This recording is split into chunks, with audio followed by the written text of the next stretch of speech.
Olá, amigos do PCI Concursos, estamos novamente aqui. Eu sou Gilberto Ligeiro. Estamos tratando de direito processual civil, as nossas aulas de direito processual civil. E de modo especial, hoje nos encontramos para tratar de meios de impugnação das decisões judiciais, para tratarmos de ações em segunda instância, ações que estão relacionadas a temas muito importantes, muito caros, que podem ser objeto de questionamento nos concursos, tanto nas primeiras fases quanto nas fases mais avançadas. De modo especial, nós vamos tratar hoje do incidente de resolução de demandas repetitivas, também conhecido como IRDR, e vamos tratar um pouquinho da reclamação, que era também conhecido como reclamação constitucional. Venha conosco, vamos acompanhar os tópicos importantes desses temas e sempre atentos à leitura da letra da lei para conhecermos efetivamente. Venham conosco. Então nós vamos começar tratando, caros amigos, do IRDR, que topologicamente no Código de Processo Civil encontra-se estabelecido entre os artigos 976 a 987.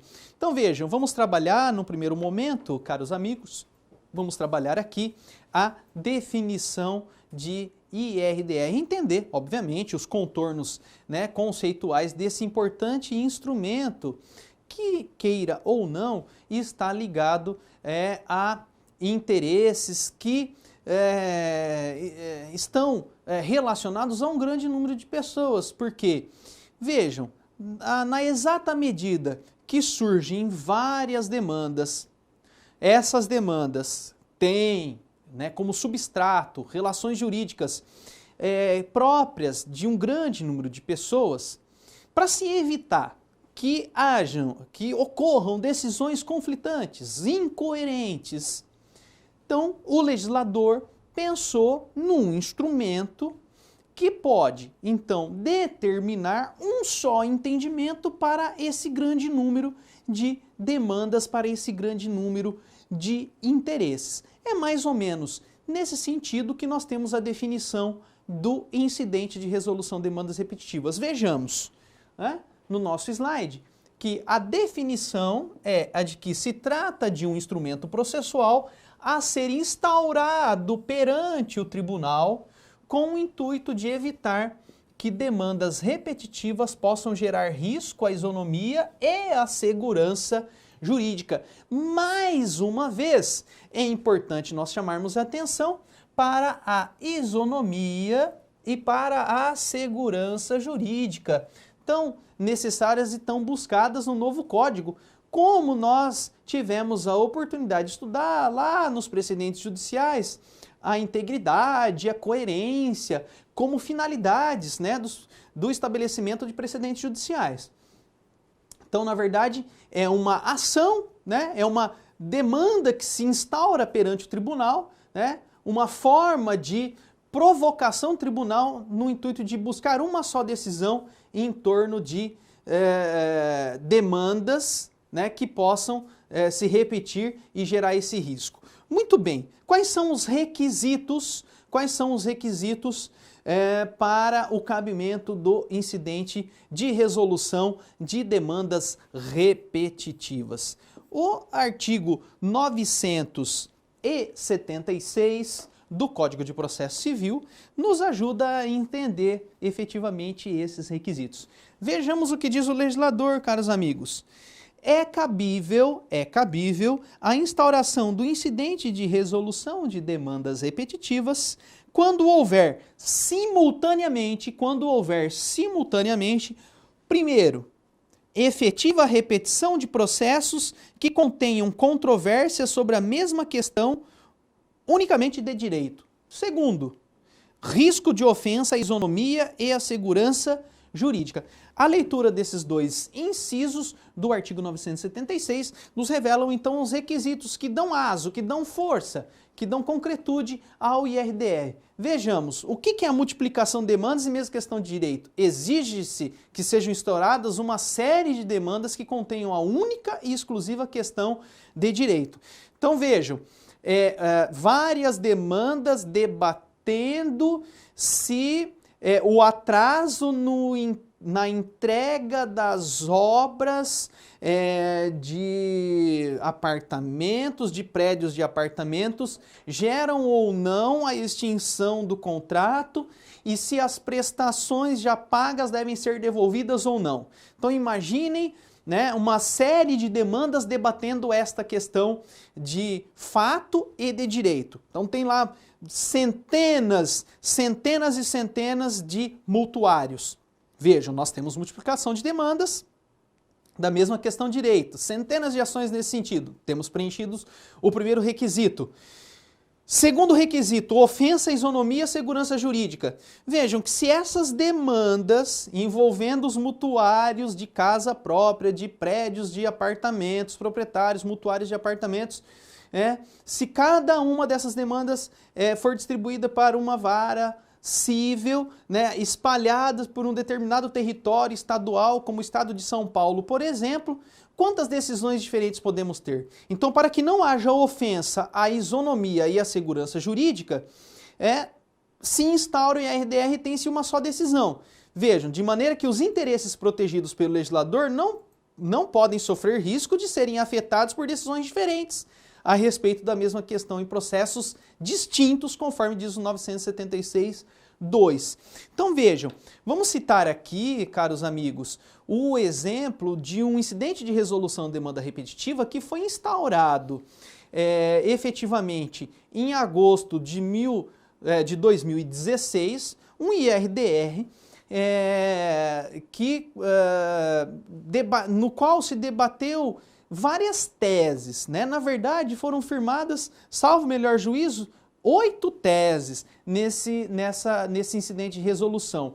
E quem provocou esse incidente de resolução foi um juiz de primeira instância que suscitou o IRDR porque na vara dele muitas ações envolvendo mutuários de casa própria, de proprietários, mutuários, né, que estavam pagando lá um contrato para aquisição de um apartamento.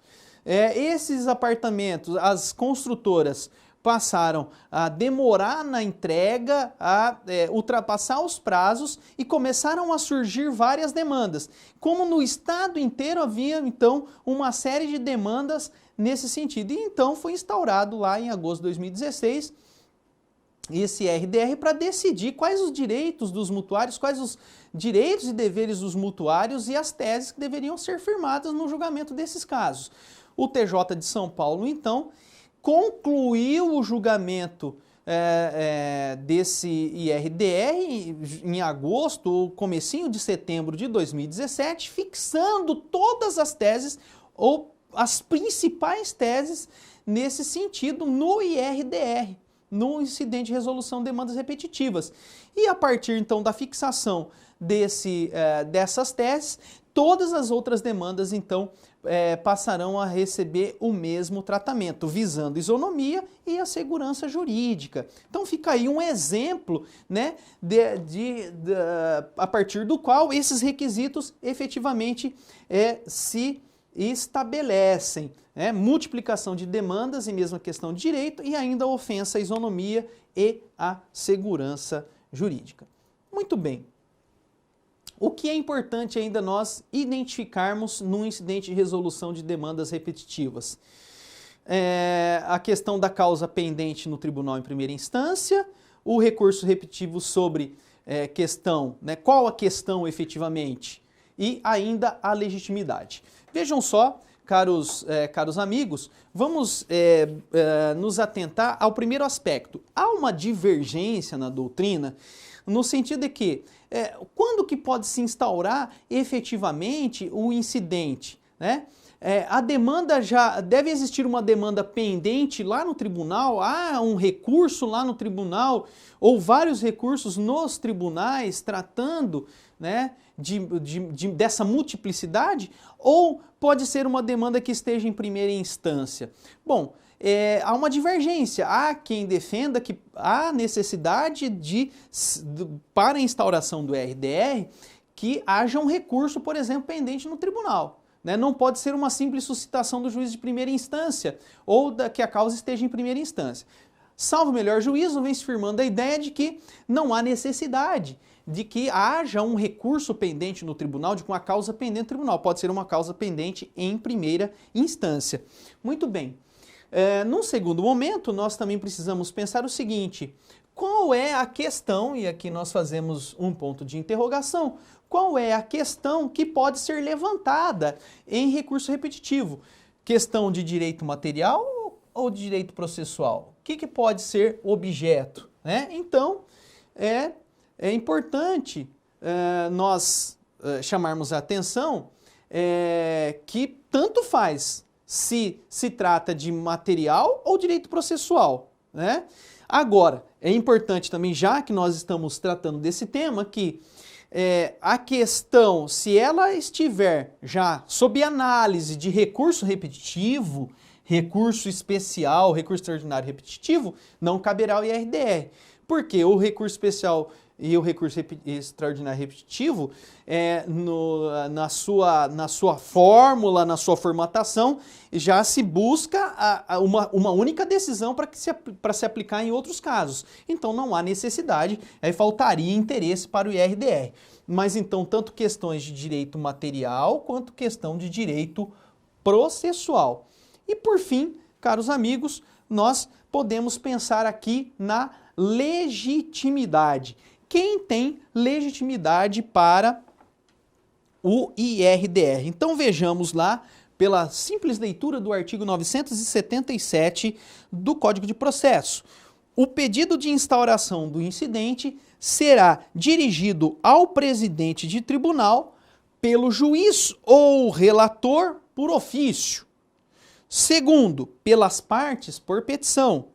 Terceiro, pelo Ministério Público ou pela Defensoria Pública por petição.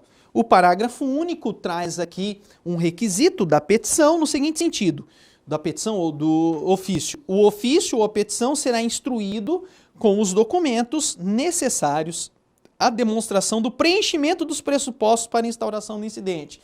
Então, há necessidade de se juntar ao ofício à petição informações sobre o grande número de demandas, sobre a questão propriamente dita que está sendo debatida, né, e sobre a possível ofensa à segurança jurídica, né, conforme o próprio legislador traz aqui para a gente no parágrafo único do 977. Então vejam que a legitimidade encontra-se estabelecida efetivamente no artigo 977 do Código de Processo Civil para o incidente de resolução de demandas repetitivas. Mas continuando, nós temos ainda que tratar de 4 temas bastante interessantes. O primeiro deles, a competência, a prevenção e a publicidade. Né? Competência, prevenção e publicidade. Vejam, caros amigos, que é muito importante nós tratarmos da competência, porque já existe aquela divergência, aquela discussão em torno sobre o cabimento, né? Se há demanda instaurada em segunda instância ou não, né? Então recurso estabelecido em segunda instância ou não. Nós não podemos confundir as coisas, né? O fato de existir essa divergência não significa que a competência do tribunal, né, não esteja já estabelecida. É o tribunal responsável pelo julgamento, pelo recebimento, pelo processamento e julgamento do IRDR. Vejamos o 978. O 978 diz que o julgamento do incidente caberá ao órgão indicado pelo regimento interno, dentre aqueles responsáveis pela uniformização de jurisprudência do tribunal. Então, ali é que será instaurado e julgado. Vejam 977 de novo. O pedido de instauração do incidente será dirigido ao presidente de tribunal. Então, essa é a competência, né? E para o órgão fracionário, para o órgão responsável, assim que o próprio regimento interno determinar. Muito bem. Além disso, é importante se chamar a atenção para o fato de que esse órgão se tornará prevento para o julgamento de qualquer outro recurso referente a esses casos ou ao próprio incidente de resolução de demandas repetitivas. É importante, então, chamar a atenção para esse detalhe. Muito bem. Ainda é importante nós destacarmos o seguinte. A publicidade em sede de RDR é muito importante, né? Porque vai atingir um grande número de pessoas, um grande número de demandas que poderão ficar suspensas até que se julgue efetivamente o IRDR. Então vejam, a publicidade, tornar pública a instauração do IRDR é fundamental, né? Tanto é verdade que nós vamos chamar a atenção aqui para o artigo 979. O legislador diz assim: a instauração e o julgamento do incidente serão sucedidos da mais ampla e específica divulgação e publicidade, por meio de registro eletrônico no Conselho Nacional de Justiça. Então, essa publicidade é fundamental para que se conheça e se tenha notícias sobre o IRDR, afinal de contas, o que se decidir ali vai acabar vinculando, de certa forma, os demais julgamentos e a solução dos demais casos. Muito bem, é importante também chamar a atenção para o prazo de julgamento do IRDR, né? 1 ano, né? Olha, é importante nós chamarmos a atenção para esse prazo, porque, salvo o melhor juízo, é uma das poucas situações, se não a única, na qual o legislador estabeleceu um prazo razoável de julgamento, né? Aquele inciso do artigo 5º, inciso 78, do artigo 5º da Constituição Federal, que fala de prazo razoável para as demandas judiciais, enfim, aqui se estabeleceu um prazo de julgamento do IRDR, 1 ano, né? Difícil ver isso na lei. E é importante que esse 1 ano precisa ser observado. E, salvo o melhor juízo, nos parece um prazo efetivamente razoável, diante da complexidade, normalmente, do incidente de resolução de demandas repetitivas, especialmente quando são várias as teses que deverão ser fixadas. Então, nós temos aí um exemplo claro de duração em tese, uma duração razoável do processo. Se no concurso, né, se na prova, se questionar sobre duração razoável do processo, especialmente nas fases mais avançadas, vamos citar aí o exemplo do artigo 980, o prazo de duração razoável do IRDR. O prazo razoável do IRDR, 1 ano. Então, voltando, e se eventualmente o prazo não for observado, né? Se o prazo eventualmente não for observado, o prazo de 1 ano, cessa a suspensão prevista no 982.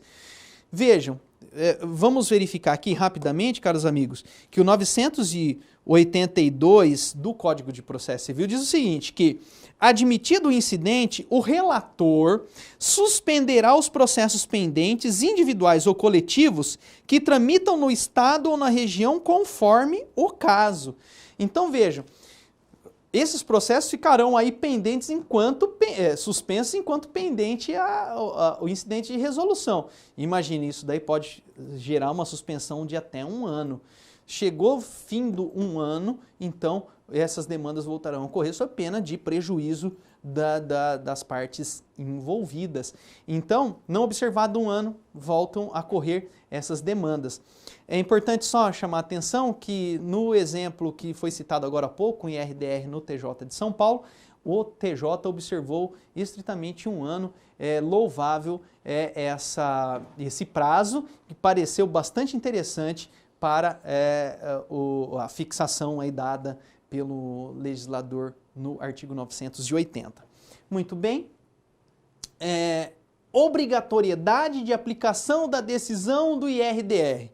O artigo 985 do Código de Processo trata especificamente desse tema, né? Todos os processos individuais ou coletivos que estiverem relacionados à idêntica questão de direito e que tramitem na área de jurisdição do tribunal.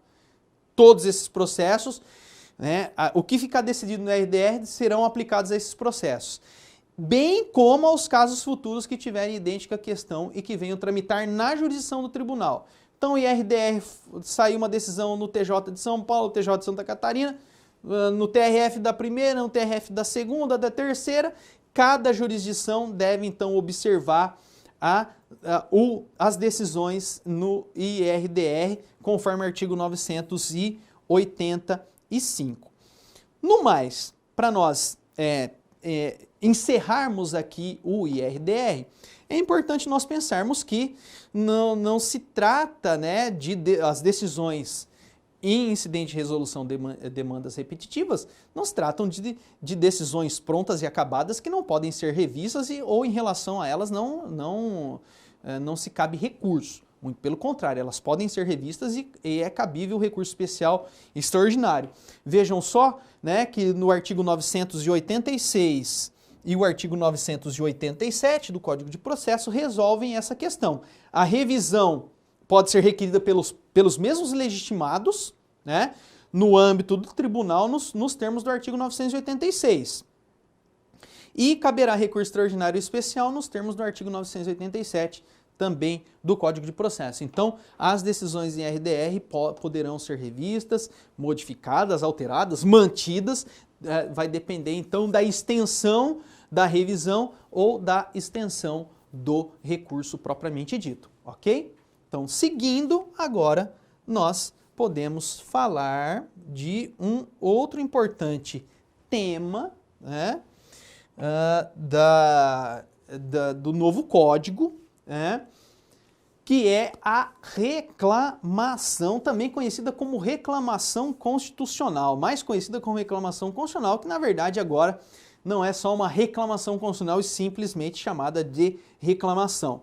Nós precisamos identificar o que é a reclamação propriamente dita e as hipóteses de cabimento, legitimidade e quando é que efetivamente não cabe a reclamação. Então vejam, verifiquem, caros amigos, que nós vamos encontrar a reclamação como uma demanda, uma verdadeira ação, como um mecanismo de provocação dos tribunais a partir do artigo 988 do Código de Processo Civil e que segue até o 993, quando então, a partir do 944, nós temos, o 994, desculpem, nós temos os recursos. Vejam que esse mecanismo de provocação dos tribunais tem justamente a finalidade de fazer valer a competência e as próprias decisões dos tribunais, né? Essa é a ideia da reclamação, de preservação da competência e de garantia da autoridade das decisões tomadas pelos tribunais. Se nós temos um sistema de precedentes, se nós temos um sistema de estabelecimento de decisões e incidentes de resolução de demandas repetitivas e esses sistemas visam a integridade, a coerência, a preservação da isonomia e da segurança jurídica, deve existir um mecanismo que force isso, né, quando não há observância desses princípios, né, desses ideais.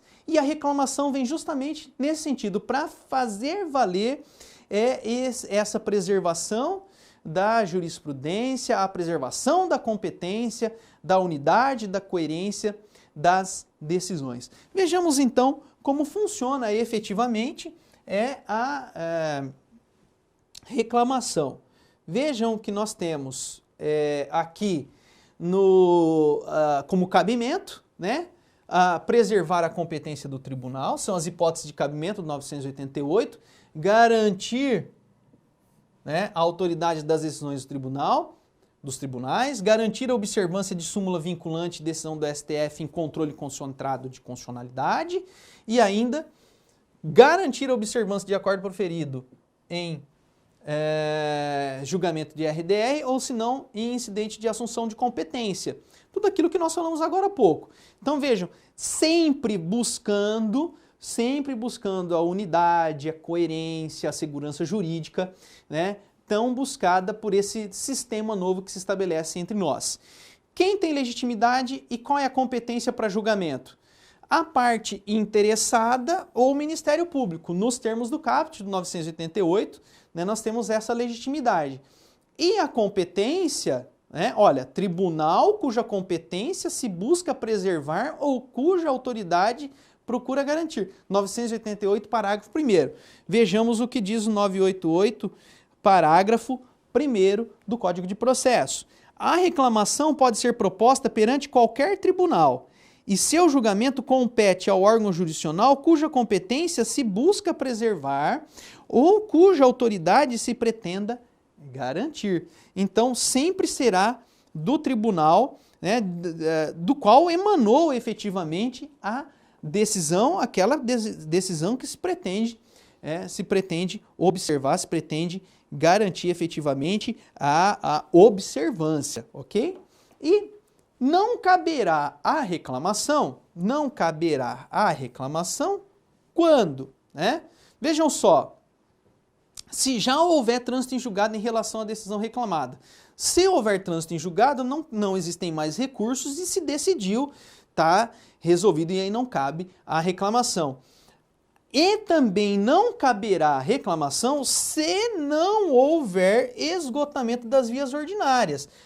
Ou seja, dos recursos cabíveis contra aquela decisão, em especial na hipótese de recurso extraordinário com repercussão geral reconhecida ou acórdão proferido em julgamento de recurso extraordinário ou especial repetitivos. Então, se nesses dois casos não forem esgotadas todas as vias ordinárias, havendo recursos ainda, não cabe a reclamação, até porque ainda se decidirá sobre esses recursos. Então, o artigo 988, parágrafo 5º, ele estabelece justamente a inadmissibilidade da reclamação, né?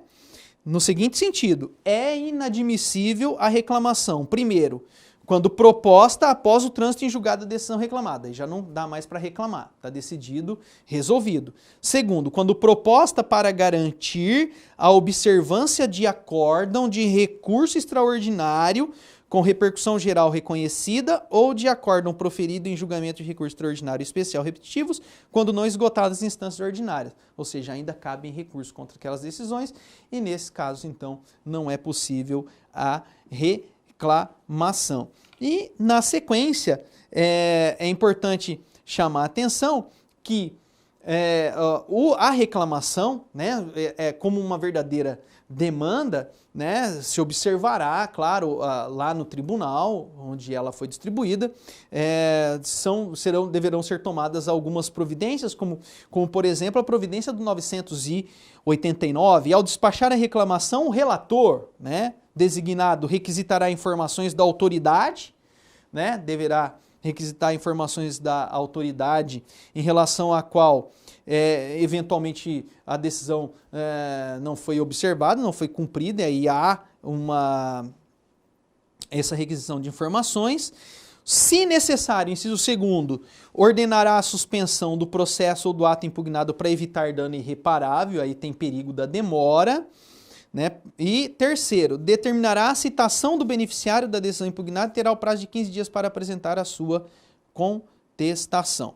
O 992, é importante a gente chamar a atenção para a gente encerrar, diz o seguinte: julgando procedente a reclamação, o tribunal cassará a decisão exorbitante de seu julgado ou determinará a medida adequada à solução da controvérsia, fazendo valer efetivamente aquilo que o tribunal já havia decidido em relação à matéria, né? Na preservação da competência, para garantir a autoridade das decisões e assim por diante. Essa é, então, a reclamação prevista entre os artigos 988 a 993 do Código de Processo Civil. Caros amigos, foi uma satisfação revê-los, reencontrá-los. Um forte abraço, bons estudos e até mais.